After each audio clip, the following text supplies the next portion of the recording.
Welcome to Rebuild a Toy. I have got a special project that I'm going to share with you. What you're looking at right now is the Matchbox Cyclone 5000. It is a vintage 1970s racetrack. I had one as a kid. I tracked this down and I bought it, and I want to share it with you and anyone else who might be interested in taking a look at this. Now, there's not a lot of information on this product, but what little I know I'm going to share with you. And in the future, I hope to do more in-depth videos of the product so that it's documented somewhere on the internet. Now, I know that this product was sold somewhere in the mid-1970s to the late 70s, and also possibly in the early 80s. I'm not sure if it was still manufactured in the 80s, but I know it was still available for purchase. Now, here's the manual. That's the other thing I couldn't believe with this package. The original manual was included. So if you'd like to take a look at it, please feel free to hit pause and look at the images.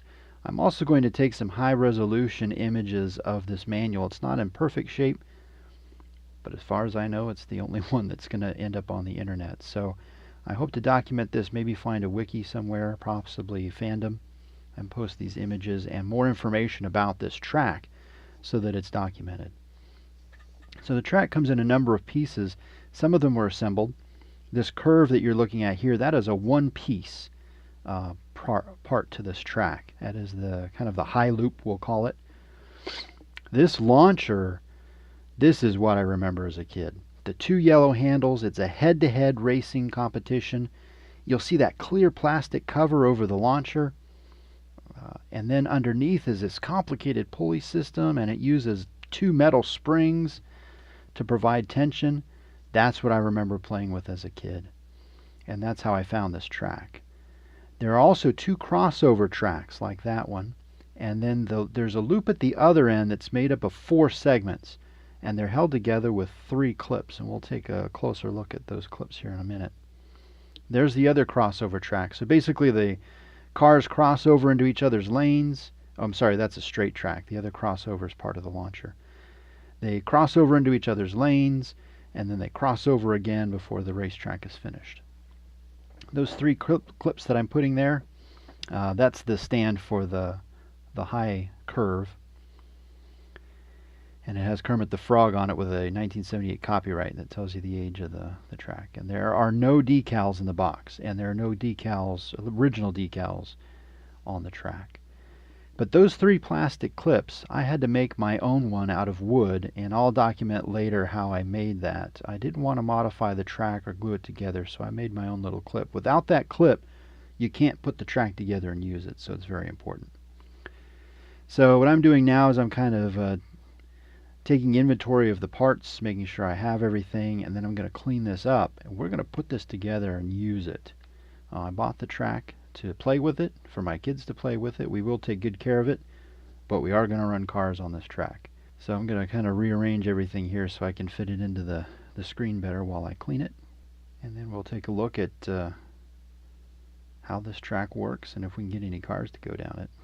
So there's one of the clips. The tracks are already held together there. There's the 3rd clip. Now I'll show you here. I bring it up to the camera. That one was broken, and I was able to glue it back together, fortunately, because without that clip, again, the track is useless. So there are 4 holders and 3 clips, and you've got to have them or you just can't use the track. So what I'm going to do is go ahead and clean the track, and you're not going to have to watch me do it in real time. Instead, what I'm going to do is speed up this video as I clean up the track.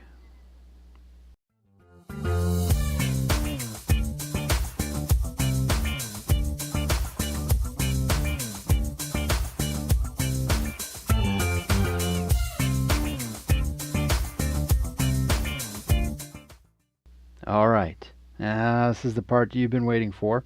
The track is cleaned up and assembled, and we're going to race some cars on this track. And I'm going to get my kids' help too. So we're going to do some slow motion shots of this track in play, and then we'll talk a little bit about the cars that were on the cover here in just a minute. Let's see how this thing works.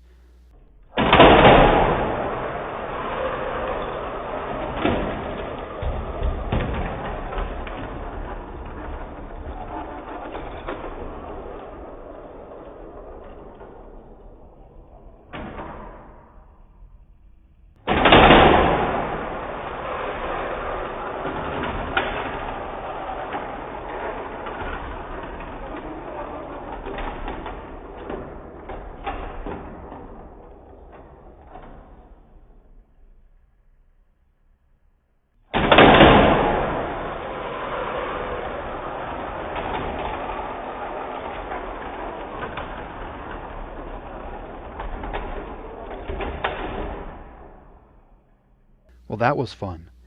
Well, if things go my way, that will not be the last time that you see cars racing on the track. I did want to talk to you just for a moment about those two cars on the front. One is the 1973 Lamborghini Countach, and the other one is a 1975 Firebird.